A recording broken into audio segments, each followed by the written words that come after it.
Imagine isso, você economizou durante anos para comprar um SUV de luxo. Você sente que finalmente entrou na liga dos grandes. Mas um dia, em um semáforo, você para ao lado de outro carro e descobre que, sob aquela pintura diferente e aquele logotipo mais modesto, está olhando para o mesmo veículo que você dirige, só que o dono pagou milhares de dólares a menos. Você acharia isso justo? Carros que parecem diferentes, são vendidos sob marcas e preços distintos, mas que por dentro são praticamente o mesmo produto. Mesma plataforma, mesmo motor, mesmo sistema de freios, direção, suspensão. Inclusive, em muitos casos, até o mesmo interior disfarçado com outras cores. Isso é chamado na indústria de rebadging ou troca de emblema. E não é algo novo, mas sim algo que hoje, mais do que nunca, tem um impacto direto no bolso dos compradores. Por que as marcas fazem isso? A resposta é tão simples quanto irritante: ganhar mais dinheiro sem investir mais em desenvolvimento. Criar um veículo do zero custa centenas de milhões de dólares, mas pegar um que já existe, mudar o logotipo, ajustar alguns detalhes estéticos e vendê-lo sob outra marca pode duplicar os lucros sem quase aumentar os custos. Para o consumidor comum, a diferença entre um SUV de 30 mil dólares e outro de 42 mil pode parecer justificada pela marca, pelo design ou pelo prestígio. Mas o que eles não sabem é que, em muitos casos, o esqueleto, o coração e até a alma do carro são idênticos. Isso não acontece apenas com marcas irmãs como Toyota e Lexus, Hyundai e Kia, ou Nissan e Renault. Também acontece com marcas de diferentes países e até mesmo com alianças temporárias que surgem por motivos estratégicos ou políticos. E o mais perigoso, o comprador nem sempre tem como saber, porque embora os catálogos, as campanhas e os nomes mudem, a arquitetura que sustenta o veículo muitas vezes é compartilhada em 100%. E se isso te pareceu surpreendente, espere para ver o caso da Toyota e Lexus, dois mundos que parecem opostos, mas que na verdade compartilham algo mais do que apenas DNA automotivo. Você vai se perguntar se realmente vale a pena pagar tanto por um logotipo diferente. Você pagaria mais de 10 mil dólares a mais pelo mesmo motor, a mesma plataforma e praticamente a mesma experiência de condução, apenas por um logotipo diferente no capô? Porque é exatamente isso que está acontecendo com o Toyota RAV4 e o Lexus NX. Dois SUVs que aparentam ser opostos, mas que no fundo, são duas faces da mesma moeda. À primeira vista, o Toyota RAV4 parece um SUV racional, funcional e confiável. Enquanto isso, o Lexus NX irradia elegância, luxo e sofisticação. Mas ao levantar o capô e se você pudesse ver sob a carroceria, descobriria uma verdade incômoda. Ambos compartilham a mesma plataforma TNGA-K, o mesmo motor híbrido de 2,5 litros e o mesmo sistema de tração. Literalmente, o mesmo trem de força, mesmo sistema híbrido, mesmas características de consumo e desempenho. Até muitos dos componentes de segurança ativa, como o controle de cruzeiro adaptativo ou o sistema de manutenção de faixa, são idênticos.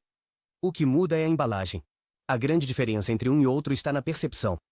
O Lexus NX veste terno e gravata, detalhes cromados, estofamento de couro de alta qualidade, iluminação ambiente personalizável, telas curvas de mais de 14 polegadas e um sistema de som de marca premium. O Toyota RAV4, por outro lado, se apresenta com roupas casuais, materiais resistentes, design interior mais simples, telas mais modestas e um enfoque mais prático do que luxuoso. Mas a alma continua sendo a mesma. É aqui que entra o verdadeiro negócio, o valor simbólico. A Lexus não vende carros, vende status, exclusividade e refinamento, e muitos estão dispostos a pagar por isso, mesmo que o veículo que dirigem seja mecanicamente idêntico ao de um modelo mais acessível. Este fenômeno não é novo. As marcas de luxo vêm aperfeiçoando essa estratégia há décadas, mas o fascinante no caso da Toyota e da Lexus é contênue a linha que separa uma da outra. Tanto que muitas oficinas especializadas podem trocar peças entre ambas sem maiores ajustes. E o mais irônico, ambos te levarão ao mesmo destino, com a mesma suavidade, o mesmo motor e a mesma história sob o chassi. Mas isso é apenas o começo, porque o caso seguinte leva o engano a outro nível. Hyundai e Kia não apenas compartilham peças, compartilham absolutamente tudo, e ainda assim, nos fazem acreditar que são propostas radicalmente distintas. Hyundai Tucson e Kia Sportage, os gêmeos com personalidade inventada. Você sabia que está vendo o mesmo carro duas vezes? Eles disfarçaram tão bem que um parece saído de uma revista de design futurista e o outro, de uma reunião de negócios. Mas quando você os vê por dentro, e não estamos falando apenas do interior, percebe que o Tucson e o Sportage são o mesmo veículo com dois nomes diferentes. Antes de mais nada, um dado-chave: Hyundai e Kia não são marcas completamente independentes. Elas pertencem ao mesmo grupo automotivo coreano, o Hyundai Motor Group. Isso não é um boato, é um fato. Isso significa que muitas vezes compartilham desenvolvimento, engenharia, cadeias de suprimento, fábricas e até mesmo o mesmo design base. E no caso do Hyundai Tucson e do Kia Sportage, a semelhança é tão escandalosa que até um mecânico poderia se confundir entre um e outro se você tirar os logotipos. Então, se tudo isso é igual, por que eles parecem tão diferentes? É aqui que entra o jogo psicológico. A Kia decidiu que o Sportage seria o rebelde do grupo. Linhas angulosas, luzes agressivas, grade com atitude. É um carro que grita: olhe para mim. A Hyundai, por outro lado, apostou em uma estética mais sóbria e fluida. O Tucson se apresenta como o irmão responsável, sério, confiável, um que talvez não vire tantas cabeças, mas que inspira confiança desde o primeiro olhar. E adivinha só, apesar de serem iguais por dentro, o preço varia conforme o país.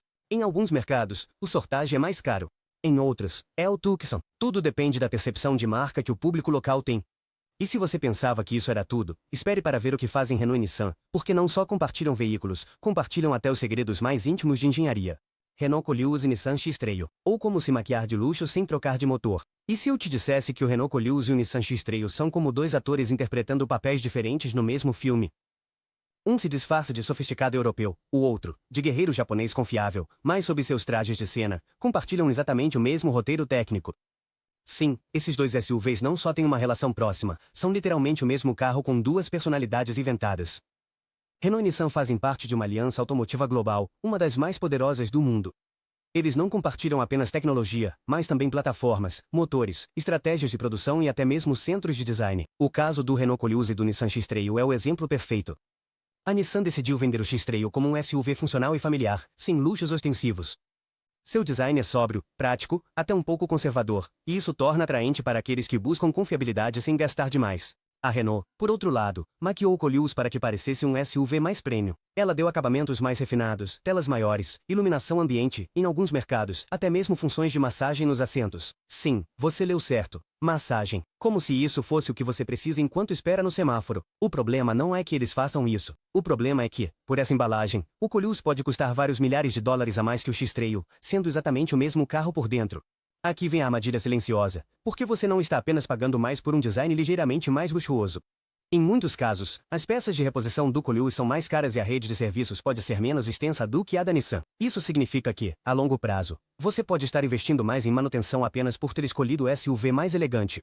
E a grande ironia, se você abrir o capô e remover os logotipos, não poderia dizer qual é qual, porque no final do dia, o motor que impulsiona seu carro não sabe de logotipos, só sabe se mover. Você compraria um BMW com corpo de brinquedo retro ou um Mini Cooper pagando mais só porque parece legal? Porque a verdade é que, se você abrir ambos, encontrará que compartilham algo mais do que o país de origem. Compartilham a própria alma, mesmo motor, mesma base, mesma engenharia. Só muda o disfarce. O Mini Cooper e o BMW Série 1 parecem dois mundos distintos. Um é urbano, jovem, ousado. O outro é sóbrio, executivo, maduro. Mas ambos pertencem ao mesmo dono, o grupo BMW, que desde 2000 tem se encarregado de manter vivo o legado da Mini, não apenas como marca, mas como produto de nicho. E fez isso com uma estratégia brilhante, vestir engenharia alemã com um design britânico excêntrico e cobrar uma fortuna por isso. A marca Mini foi relançada com uma visão clara: ser a Apple dos carros. Não importa se o seu produto tem os mesmos componentes que outros.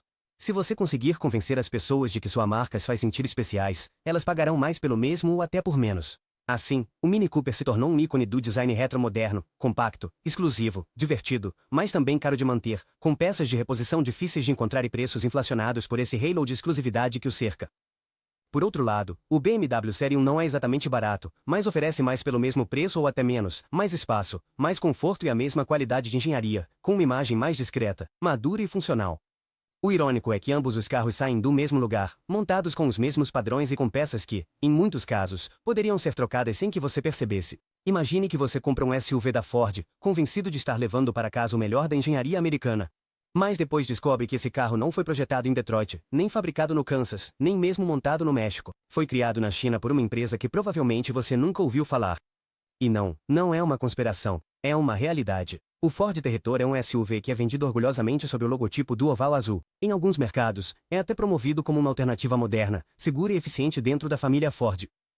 Mas o que não te dizem é que não é um Ford autêntico. Este modelo é na verdade um JMC Usine S330, um SUV desenvolvido pela marca chinesa Jiangding Motors Corporation, com a qual a Ford mantém uma aliança estratégica para certos mercados emergentes. Sim, você está vendo um carro chinês com o emblema da Ford, uma jogada arriscada, mais rentável. Significa que a Ford não projetou este carro do zero. Também não desenvolveu sua plataforma nem seu trem de força com os mesmos padrões de qualidade que aplica aos seus modelos globais, como o Escape ou o Explorer. O que fez foi pegar um produto já existente, fazer ajustes estéticos, adicionar alguns elementos de conforto e colocar seu logotipo. Depois, lançou em mercados onde a demanda por SUVs é alta, mas a concorrência global é menos agressiva. Em palavras mais simples, é um carro maquiado pensado para parecer mais do que realmente é. Com isso, já não estamos apenas falando de carros gênios. Estamos falando de identidades falsas, de marcas que jogam com a percepção do consumidor e o fazem pagar mais por algo que não é o que parece. Agora você já sabe. No mundo dos carros, as aparências enganam. Você paga mais achando que compra qualidade, está apenas comprando marketing sobre rodas. Mas você não está sozinho. Com a informação correta, você pode tomar decisões mais inteligentes e, o mais importante, não pagar a mais pelo mesmo.